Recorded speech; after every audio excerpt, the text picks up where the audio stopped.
Bom, dominar o direito tributário brasileiro pode até parecer um desafio gigante logo de cara. Mas, para entender o Código Tributário Nacional, o nosso famoso CTN, tudo começa por desvendar a essência de uma única palavrinha, tributo.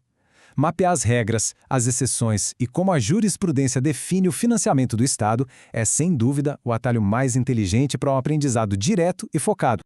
Para esquentar as turbinas, fica aqui uma provocação. O governo pode morder a renda de um criminoso? Pensa bem, se alguém constrói uma fortuna através de um ato totalmente ilegal, o Estado tem o direito de exigir uma fatia disso na forma de impostos?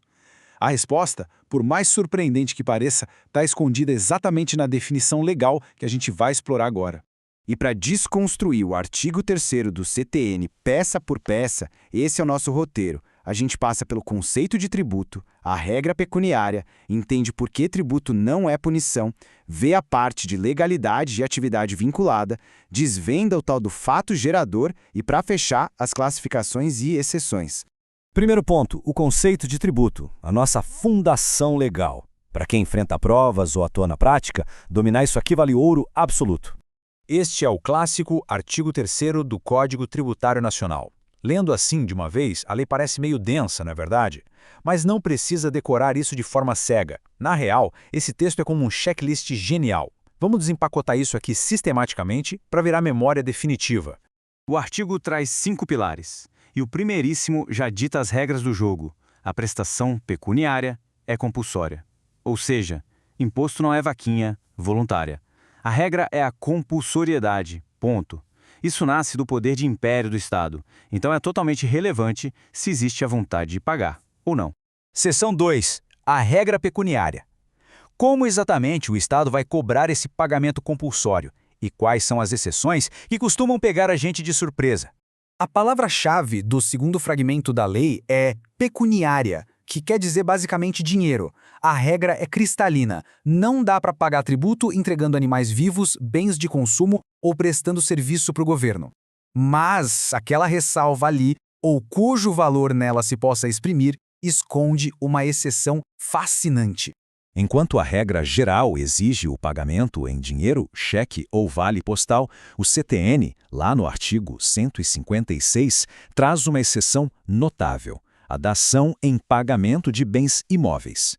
Isso mesmo, a lei permite entregar um terreno ou uma casa para extinguir uma dívida com o fisco, desde que exista uma lei específica autorizando a manobra.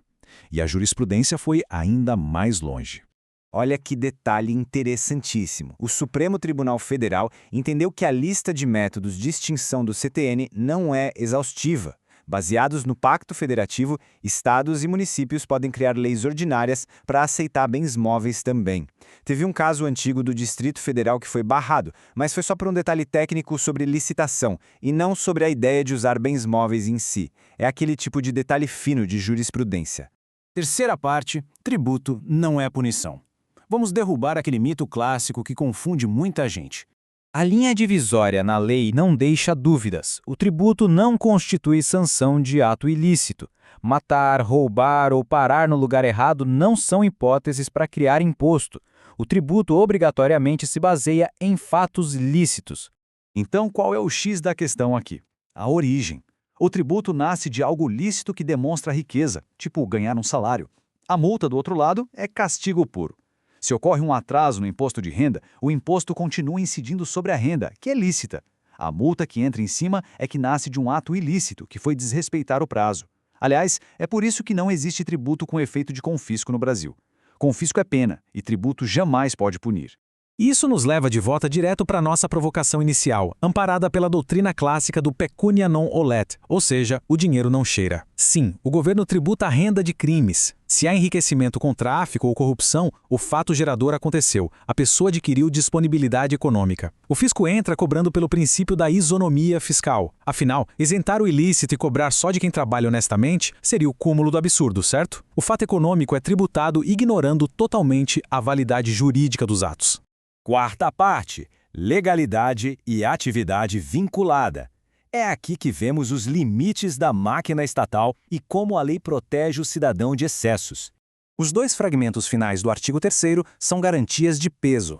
A estrita legalidade crava que só uma lei, seja complementar, ordinária ou até medida provisória, pode criar um tributo, e a cobrança tem que ser uma atividade administrativa plenamente vinculada. Mas o que essa atividade plenamente vinculada significa na vida real? Zero discricionariedade. O fiscal da Receita não pode olhar para o cenário e decidir se convém ou não cobrar aquilo hoje. Se o que está na lei aconteceu no mundo real, a administração pública é obrigada a cobrar. A atuação é engessada, não dá para simplesmente ignorar a regra. Quinta parte, o fato gerador, o verdadeiro DNA de qualquer tributo. Puxando agora o artigo 4º, como a gente descobre qual é a espécie exata de um tributo? A chave é o fato gerador. Ele é literalmente o teste de DNA da obrigação. É olhando só para ele que se descobre se o que estão cobrando é um imposto, uma taxa ou uma contribuição de melhoria. E isso é tão forte que a lei faz questão de dizer o que não importa.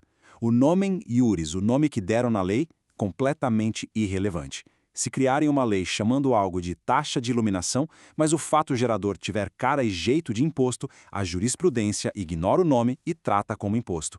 A essência vale muito mais que o rótulo. A destinação do dinheiro arrecadado também não importa pela regra clássica do CTN. E para fechar, seção 6, classificações e exceções. Hora de colocar ordem na casa. A teoria organiza esse ecossistema direitinho. Pela finalidade, o tributo é fiscal quando o objetivo é só encher o caixa, tipo imposto de renda. É extrafiscal quando o Estado quer intervir na economia, como no imposto de importação para proteger a indústria local. Tem também a parafiscalidade. Já na incidência, as taxas são tributos vinculados, pois exigem uma contraprestação direta do Estado. Já os impostos são não vinculados. A gente paga pelo simples fato de demonstrar riqueza, sem que o Estado tenha que dar algo em troca direto naquele momento. Antes de encerrar o raciocínio, vamos derrubar um mito que é pura armadilha. FGTS não é tributo. O STJ deixa isso muito claro na súmula 353. As regras do CTN não se aplicam a ele. O Fundo de Garantia tem natureza de direito trabalhista e social e não tributária.